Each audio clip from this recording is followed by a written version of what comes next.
Dans le viseur, pour les bons, les brutes et les truands dans les sports au Togo. Dans le viseur, ou le billet de la radio sportive qui couvre de laurier les bons acteurs et de satire les mauvais. Dans le viseur avec Franck Nouyama.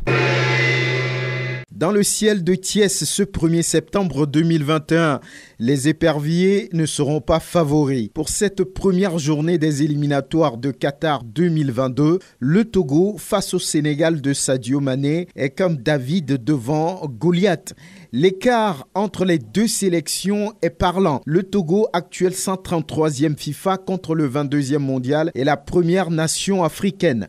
La partie s'annonce déséquilibrée sur le papier. J'espère qu'on aura notre petite chance face au Sénégal. Cette déclaration de Floyd Haïté en dit long sur le caractère défavorisant de cette rencontre pour le Togo. Une sélection qui a manqué de se qualifier pour 2 CAN à 24. C'est dire absolument que quelque chose ne va pas avec cette équipe nationale du Togo. C'est donc un nouveau départ des éperviers de Paulo Rebelo Duarte. Le technicien portugais a demandé de la patience au vu de l'immense chantier qu'il attend. En demandant la patience, l'ancien sélectionneur des étalons veut s'enlever cette pression qui demande des résultats immédiat. Il a d'ores et déjà psychologiquement préparé le public sportif qu'il sait de par son expérience exigeant. À vrai dire, Paulo Rebelo Duarte n'a pas tort de demander du temps pour remettre en place une équipe, pour redonner confiance à un groupe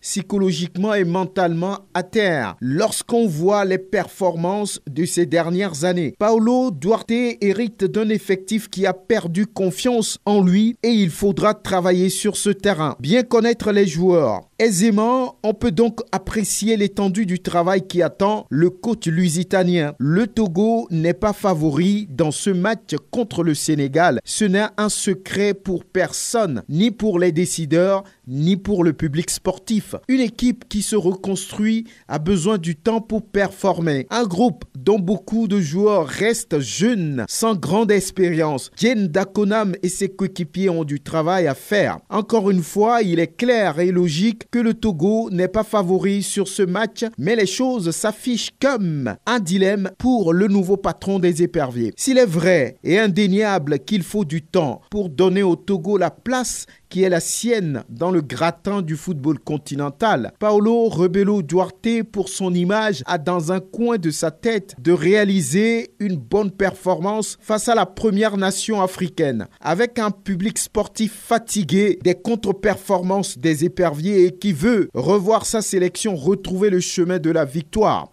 De toutes les façons, le match Sénégal-Togo doit montrer une nouvelle vision de jeu, une nouvelle façon de faire, de penser le football, coupé avec l'ancienne méthode. L'on doit pouvoir voir les prémices du style Duarte. Ce dernier, visiblement, est partagé entre la volonté de bien faire et la peur de retomber dans les travers que connaît l'équipe depuis un moment. À très bientôt.